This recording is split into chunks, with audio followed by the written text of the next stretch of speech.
founding of the New Age movement can be traced back to the 19th century in Theosophy.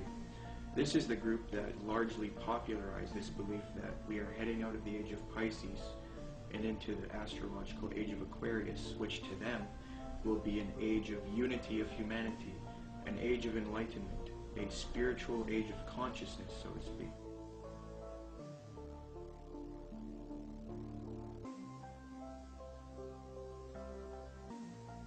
Very clear, yes. There's going to be a one world, political, economic, religion, and this is what all the globalists, the elite, the high-level occultists, the high-level New World Order people, this is what they're wanting. This is what the Bible pretty much clearly predicts as well.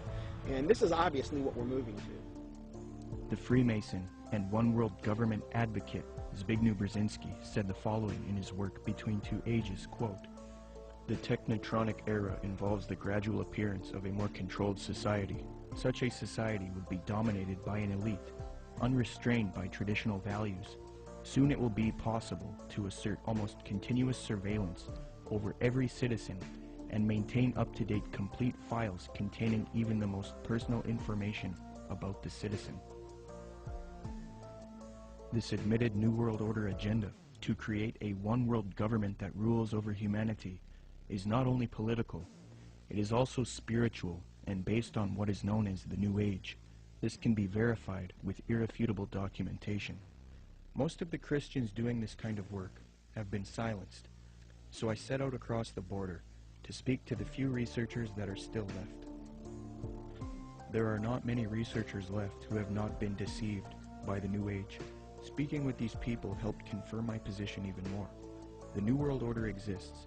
The elite are occultists who adhere to New Age doctrines, and they are responsible for this new trend of discrediting Christianity, Jesus Christ, and the Christian New World Order researchers.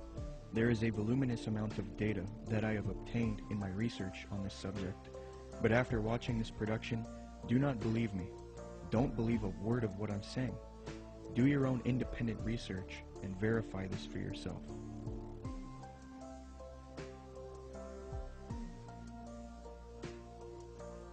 The very word secrecy is repugnant in a free and open society, and we are, as a people, inherently and historically opposed to secret societies, to secret oaths, and to secret proceedings. For we are opposed around the world by a monolithic and ruthless conspiracy. Here's the way they look at it. Here's their metaphor. Adam and Eve were held prisoner in the Garden of Eden by an unjust, cruel, and vindictive God.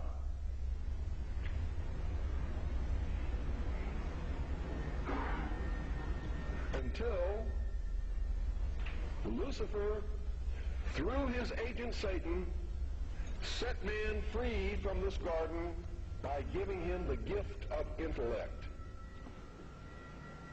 Through the use of intellect, man will conquer the earth, will conquer nature, and will himself become God. It's taught in every Masonic temple in this land. Every secret brotherhood, every secret society, every mystical temple, every occult organization teaches the Luciferian philosophy.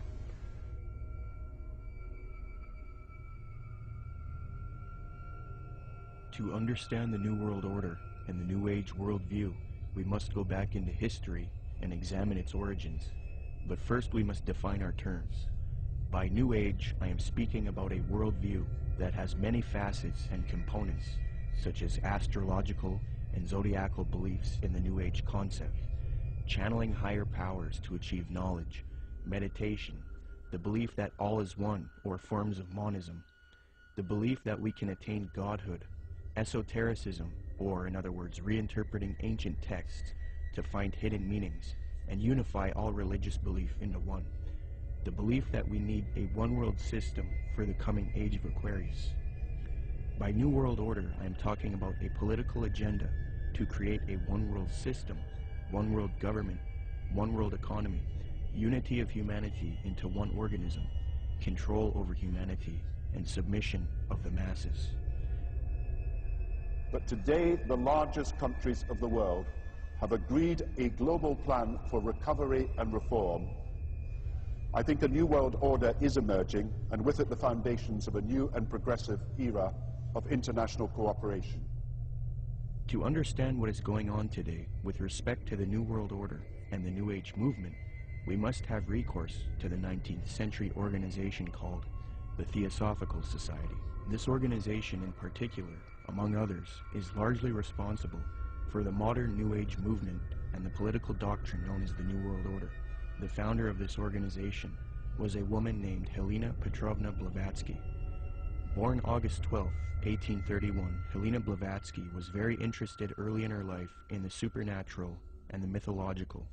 From 1848 to 1858, Blavatsky would travel the world to ascertain an understanding of the religious traditions of the world. She claimed to have traveled to South America, Egypt, Canada, France, Greece, Mexico, Tibet, India, Germany, and England during this time. It is said that during this travel she learned many mysteries, secrets, and occult knowledge from every walk of life. With all of this new esoteric information in her mind, she moved to New York in 1873. Then in 1875, she formed an occult organization called the Theosophical Society. She founded this society with two men, Colonel Henry Steele Alcott and William Quan Judge.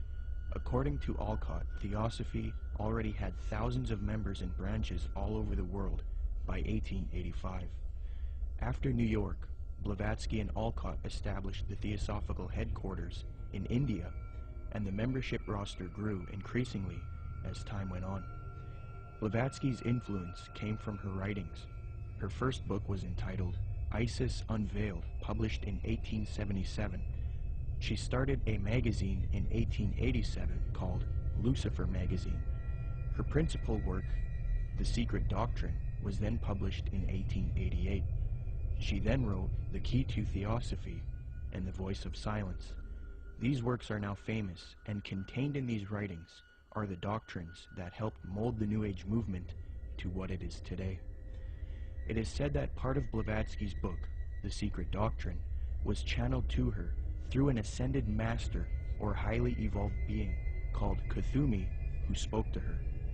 Belief in these ascended masters who communicate to humanity is very crucial when studying the New Age. We will look at that doctrine later. The age concept that says humanity is leaving the age of Pisces and entering the golden era or age of Aquarius was popularized by Blavatsky.